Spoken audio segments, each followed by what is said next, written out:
Welcome to Whisky.com, where fine spirits meet. My name is Luening, Horst Luening. I'm the master taster of Whisky.com. This is my son Ben, and today we have news. We have really good whiskies, and we are kind of renaming the Whiskey of the Month. Mm-hmm. What's it called? Whiskey of the Month? And now we're calling it Whisky.com Award. So we are giving each whiskey a little award, which will be awarded monthly, just as the Whiskey of the Month. It's just the following, and today we're going to honor 4 of the whiskies we found during the last month. So there's no sequence? There's just one thing missing, is that my glass is missing. No, dry. What dry? Dry ranking. We're not going to try it. So we do not have a ranking. We all are on the same height. All are the best of the month. And this time we have 2 from me and 2 from you. Yes. I'm working myself up with the distilleries. I've visited a lot of distilleries. Most of you have seen the distillery visits. So I'm getting all the whiskies from the distilleries that I visited, and now I'm got more and more nicer distilleries. So a few of my bottles already got into your videos because they were just that good. But now I have enough to be inside the Whisky.com awards. And the first one is the Hazel 14-year-old, which is a triple distilled whiskey from Kintyre, from Campbelltown, from the Springbank distillery. And it's a vintage whiskey, and it's 100% matured in Oloroso sherry casks. And it's just a very round, fruity, nice sherry whiskey.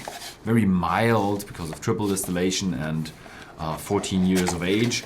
And yeah, the beauty about that is that the sherry is not overwhelming. So it's a beautiful sipping whiskey that doesn't leave you with that fluffy feeling in your mouth. It's really dark, isn't it? It is really dark, and it's not colored. It's natural color, so it's dark because of that color.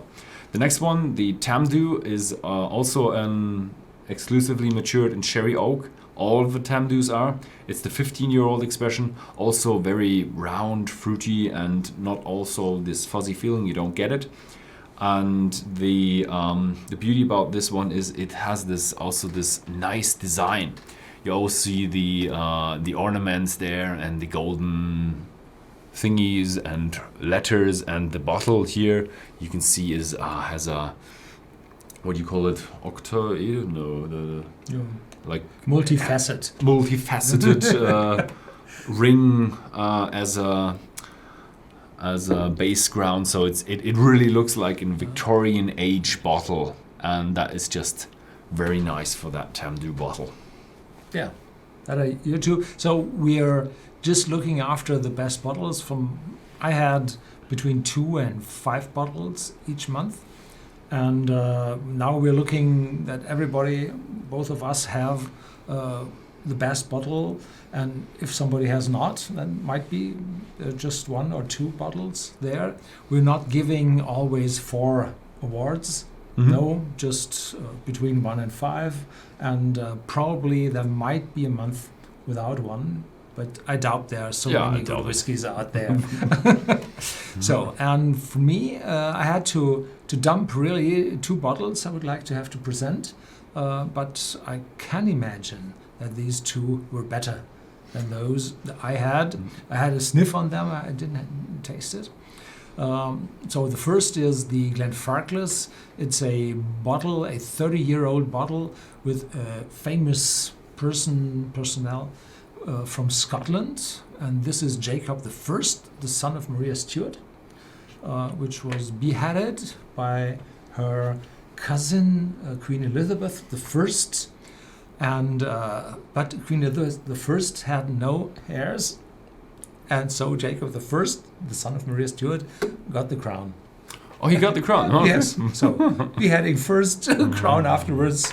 Yeah. Didn't Maria Stuart rebel against Elizabeth? Wasn't that the punishment for her then? I think it was something about the beliefs. The beliefs? Religion, Oh, okay. Religion.